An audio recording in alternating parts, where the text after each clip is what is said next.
नमस्कार दोस्तों, आज की इस कहानी में आपका स्वागत है। मेरा नाम अनीता है और मैं लखनऊ में रहती हूँ। मैंने अपनी जिंदगी में बहुत कुछ देखा है, लेकिन जो मैं आपको बताने जा रही हूँ वो मेरे लिए एक अनोखा अनुभव रहा। शादी को 5 साल हो गए थे। मेरे पति एक व्यापारी हैं, जिनकी नजर हमेशा नए अवसरों पर रहती है, चाहे वह कोई सामान हो या कोई महिला। उनकी इस आदत ने मुझे हमेशा दुखी किया है। वो घर पर कम और बाहर ज्यादा रहते थे, जिससे मैंने भी अपने जीवन में काफी मस्ती की। हमने घर में एक नौकर रखा था जिसका नाम रामू था। वह घर का सारा काम करता था और मेरे लिए वह कभी कभी एक अदृश्य साथी बन गया था। रामू काका का बेटा गर्मी की छुट्टियों में हमारे घर आया। तब से रामू काका का बेटा घर के काम करने लगा। एक रात जब मैं एक पार्टी से लौटी, मैंने काफी शराब पी ली थी। सुबह उठने पर मैंने देखा कि मेरे कमरे के पर्दे अभी भी बंद थे। मैंने नौकर को चाय लाने के लिए कहा। थोड़ी देर बाद रामू काका की जगह उनका बेटा मेरे पास आया। वह मुझे कुछ बेशर्मी से देख रहा था और यह मुझे अजीब लगा। मैंने चाय पीने के बाद सोचा कि मुझे उसे थोड़ी सख्ती से बर्ताव करना चाहिए, लेकिन जब वह फिर से आया तो उसकी आंखों में कुछ अलग ही बात थी। मैंने उससे पूछा, क्या हुआ? तुम मुझे इस तरह क्यों देख रहे हो? तो उसने संकोच में कहा, कुछ नहीं मैडम, मैंने उसे कमरे की सफाई करने को कहा। उसने कहा कि उसने पहले ही सफाई कर दी है, लेकिन मैंने उसे चिढ़ाते हुए कहा कि यहाँ तो धूल दिख रही है। उसे फिर से काम करने के लिए मजबूर किया। उसने कहा कि वह गांव में बच्चों को पढ़ाता है और शाम को अखाड़े जाता है। उसकी बातें सुनकर मैंने मजाक में कहा, तुम पहलवान हो। उसकी मासूमियत ने मुझे उसकी तरफ खींच लिया। मैंने उसे कहा, अगर तुम मेरी मसाज करोगे तो मैं तुम्हें एक इनाम दूंगी। यह सुनकर वह अचंभित रह गया। तो उसने कहा, मैडम मैं आपकी मसाज कैसे कर सकता हूँ? आप एक महिला हैं। तो मैंने कहा, क्या हुआ? मैं डरती नहीं। क्या तुम मुझसे डरते हो? वह कुछ सोचता रहा। अंत में उसने हिम्मत जुटाई और मेरे लिए तेल की बोतल लेकर आया। मुझे लगा अब हम दोनों के बीच कुछ खास होने वाला है। मैंने अपने पैर उसके सामने रख दिए। उसने धीरे धीरे मेरे पैरों की मसाज शुरू की। उसके हाथों में एक जादू सा था। मैंने उसके हाथों को महसूस किया, जो धीरे धीरे मेरे घुटनों से ऊपर की ओर बढ़ने लगे। तभी मेरे मन में एक ख्याल आया, क्या वह वास्तव में मुझसे प्यार करने लगा है या यह सब महज एक खेल है?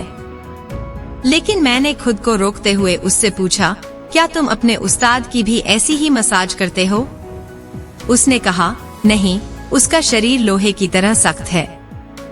तो फिर मैंने कहा, तुम मेरी घुटनों को धीरे धीरे क्यों मसल रहे हो? वह अब थोड़ा बेखौफ हो चुका था।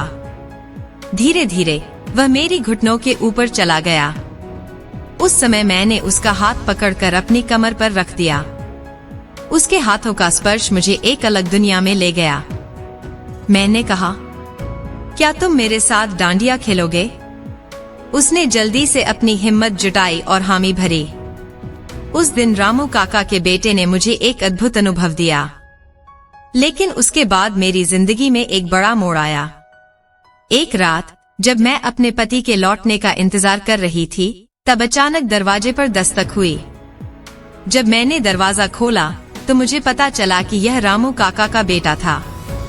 उसकी आंखों में एक अनजानी सी बेचैनी थी। उसने कहा, मैडम मुझे आपसे बात करनी है। उसकी बात सुनकर मेरे दिल की धड़कन तेज हो गई। मैंने पूछा, क्या हुआ? तो उसने कहा, मैडम मुझे लगता है कि आपके पति का किसी और औरत के साथ संबंध है। यह सुनकर मेरे पैरों तले जमीन खिसक गई। क्या सच में यह सब चल रहा था? मैंने तुरंत अपने पति को फोन लगाया। उसकी आवाज सुनकर मुझे यकीन हो गया कि कुछ गड़बड़ है। मैंने रामू काका के बेटे से कहा, तुम्हें इस बारे में और क्या पता है? तो वह बोला, मैडम मैंने अपने पिता से सुना है कि उन्हें अक्सर एक महिला के साथ देखा गया है।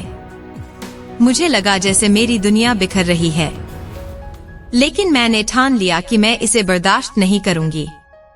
मैंने रामू काका के बेटे से कहा, क्या तुम मेरे पति के बारे में और जान सकते हो? उसने हामी भरी और मैंने उसे अपना अनकहा विश्वास दिया। कुछ दिन बाद उसने मुझे बताया कि वह अपने पिता से सुना है कि मेरे पति ने किसी और महिला के साथ एक व्यवसाय का सौदा किया है। इस रहस्य ने मेरे मन में एक नई आग जला दी। मैंने अपनी योजना बनाई और रामू काका के बेटे के साथ अपने पति के खिलाफ साजिश रचने का फैसला किया। क्या मैं अपने पति के विश्वास को तोड़ पाऊंगी? क्या रामू का बेटा मेरे इस मिशन में मेरी मदद कर पाएगा? ये सभी सवाल मेरे मन में घूम रहे थे। आखिरकार एक रात जब मेरे पति घर पर थे, मैंने रामू के बेटे को बुलाया। उसने आने के बाद मेरी योजना को समझा। हम दोनों ने मिलकर अपने पति को एक ऐसे जाल में फंसाने का फैसला किया जिससे वह बाहर नहीं निकल सके। हमने सबूत इकट्ठा किए और उस महिला के बारे में जानकारी इकट्ठा की। जैसे जैसे हम आगे बढ़े, मेरे मन में घबराहट बढ़ती गई। उस रात जब मैं अपने पति से सामना करने वाली थी, मेरे मन में एक अजीब सा डर था। क्या वह सच में अपने गुनाहों के लिए मुझसे माफी मांगेगा या वह मुझे धोखा देने की कोशिश करेगा? आखिरकार वह रात आई। मैंने अपने पति को सबूत दिखाए। उसकी आंखों में शौक की एक झलक थी।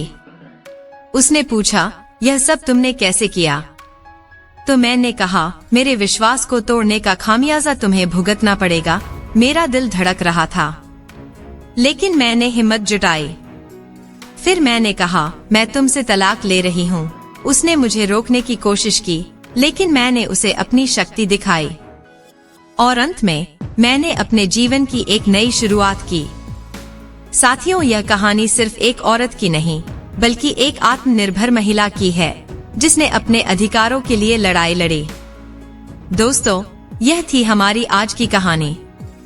आपको यह कहानी कैसी लगी? कमेंट करके जरूर बताएं।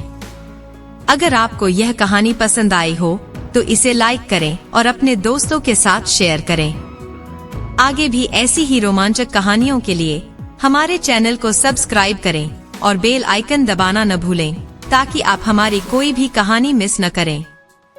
धन्यवाद।